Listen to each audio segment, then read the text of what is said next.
The graduating class, family, and friends. Thank you for inviting me to share this occasion with you today, and thank you, Ms. McNally, for that very kind and generous introduction.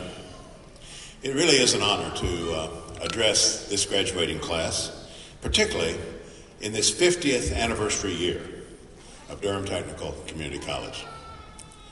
My main order of business is to offer congratulations to today's graduates and to the families and mentors and friends who helped them reach this point. Nobody, I assure you, nobody reaches commencement day on his or her own.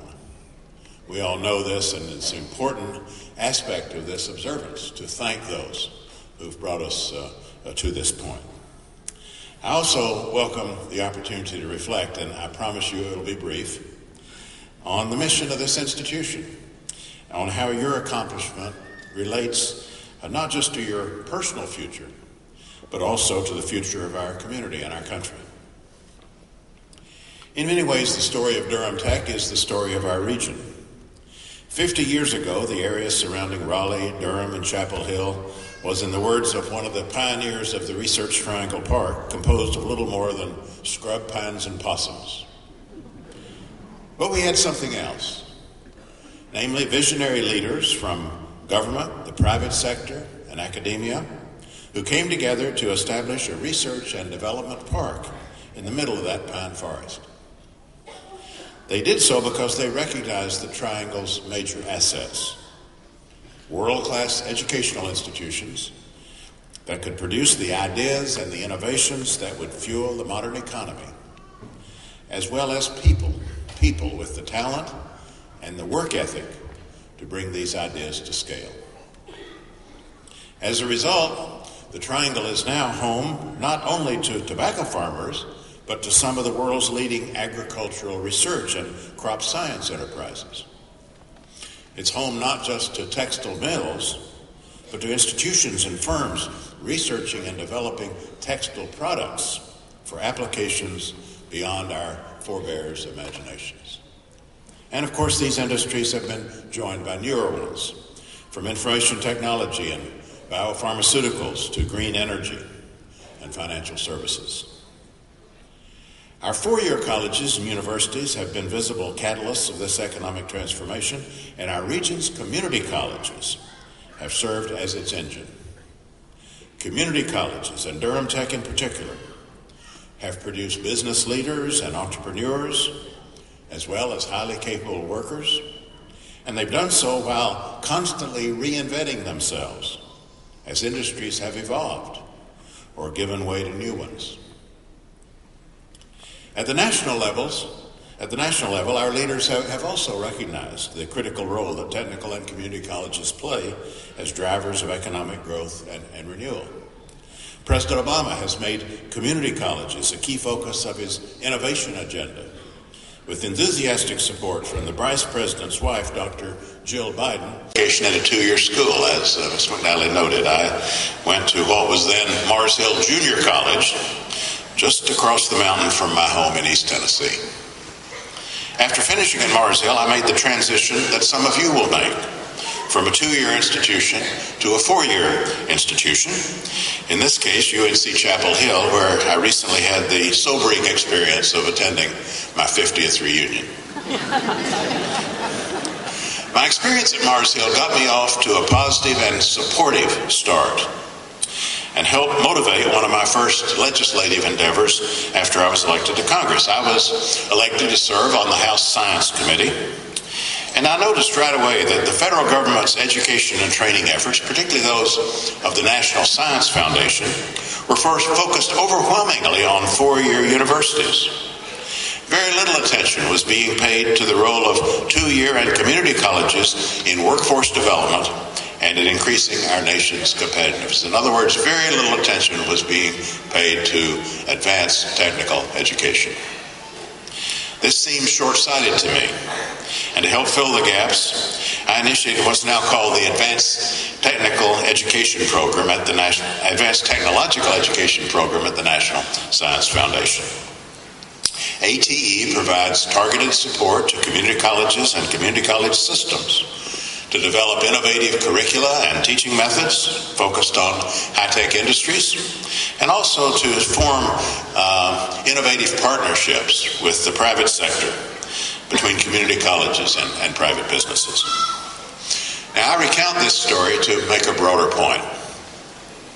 The experience you've had at Durham Tech may be related in all sorts of anticipated and unanticipated ways to what you do later in life. And I hope that will apply not just to your work life, but also to the kind of citizens you become and the kinds of public undertakings you support. Now that brings us, as you might expect, to politics.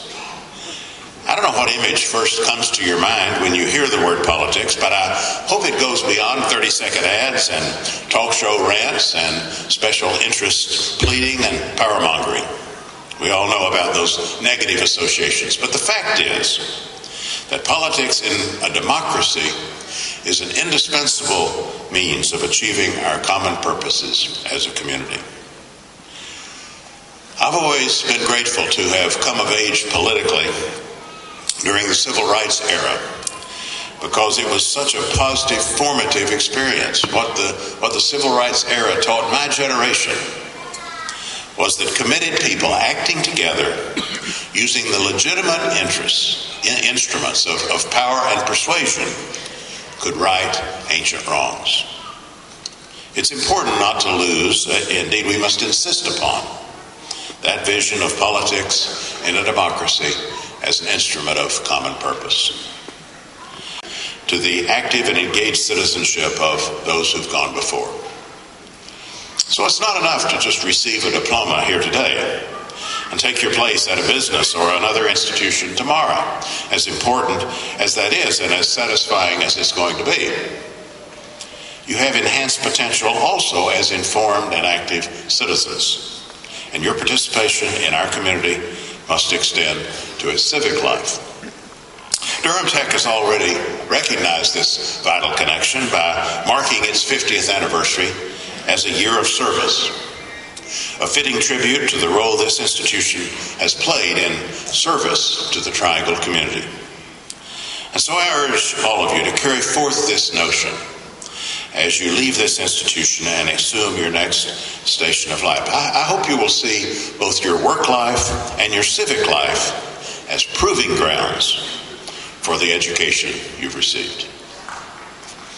One essential way you might do so is by becoming advocates for the kind of public policies that have helped bring you to where you are as students and well-trained workers and citizens. If our nation is to remain a leader of the global economy, we must train our people to out-innovate and out-build our competitors. We will do that only with quality education. And if the Research Triangle success story is to be preserved and enhanced for future generations, we must understand the underpinning, that good public policy. And by that I mean strong public education, strong training programs, a robust research enterprise, staying ahead of the curve on infrastructure, a supportive environment for small and startup businesses, the underpinning that those policies have played. At this moment, as you well know, your elected officials at all levels are rethinking the role of government in supporting everything from roads to research. What kind of common stake do we have in grant and loan programs to make college more affordable? How much should we invest in job training programs and innovative curricula at institutions like this one? America deserves a government that is not penny-wise and pound-foolish. Do we have any doubt, here in the Triangle of all places, whether investments in education work, here in this room is all the evidence that we could possibly need. If we're to preserve and expand these fundamental efforts to meet the needs of the 21st century, we need to hear from you. We need to hear from you at school board meetings, at city council meetings, in the state legislature, and in Congress. We need your voice on this subject and on many more subjects.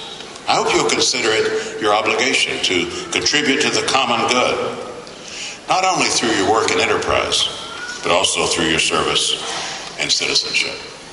So I'll end as I began, with heartfelt congratulations for what you, with the help and support of many, many people, have achieved.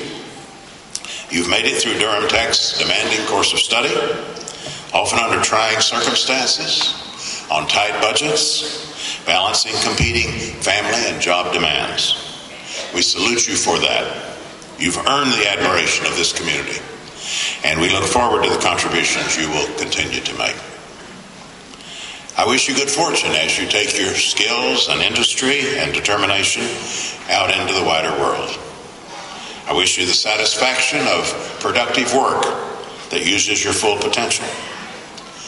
And may you also make a positive contribution to those around you, giving as well as receiving, blessing even as you have been blessed, gladly assuming the joys and responsibilities of citizenship. Thank you and Godspeed.